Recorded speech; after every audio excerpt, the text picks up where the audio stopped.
En santé, les défis sont nombreux.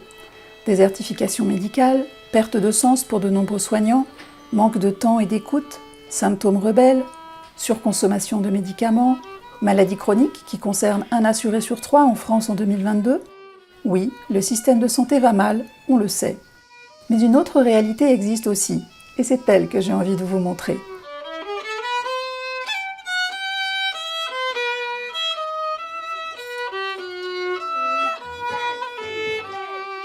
Un art de prendre soin intégratif et global est en train d'éclore partout en France et bien au-delà. Un art qui tente de répondre pleinement aux besoins des patients, des professionnels et des territoires. Un art qui mobilise savoir scientifique, expérience et cœur pour proposer des solutions personnalisées, quelles que soient les pathologies et les âges de la vie. Je pars à la rencontre de Geneviève, Marie, Thierry, Colette et bien d'autres citoyens, patients aidants, accompagnés de leurs professionnels de santé et de leurs thérapeutes. Ensemble, ils nous font découvrir leurs expériences intégratives à l'hôpital et en dehors. Pour moi, ça a été essentiel. Le traitement a été extraordinaire, mais j'étais avec des techniciens qui n'avaient pas le temps de passer des heures et des heures avec moi à faire tout ce qui a été fait à Raphaël. Donc ça a été un peu une seconde famille pendant 6 mois qui m'a énormément aidé et apporté.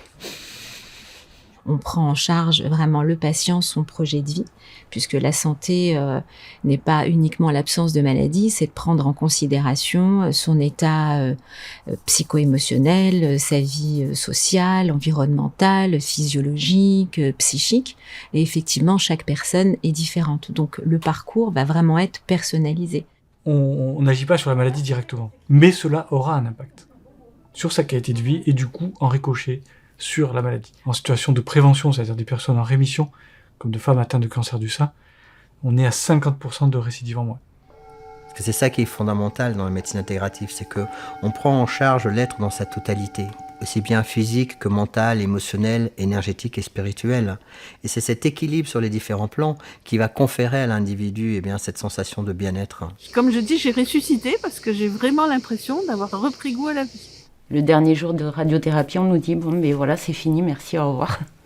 On est un peu laissé à l'abandon. J'avais besoin, oui, d'être encadrée. Ça fait du bien de sentir cette humanité. Et il y a une forme d'amour ici. Je suis à l'hôpital, certes, mais c'est pas je suis pas un numéro, je suis là pour moi. Si le citoyen il commence à s'impliquer, à vouloir une médecine différente, à plus vouloir manger forcément des médicaments pour tout et pour rien, à pas forcément vouloir être traité en 15 minutes, à vouloir investir dans sa santé, à vouloir un autre type de soins, en fait, ce qu'on va lui proposer, ça va plus convenir. Donc il va falloir se réadapter. Donc on va devoir bouger en fait.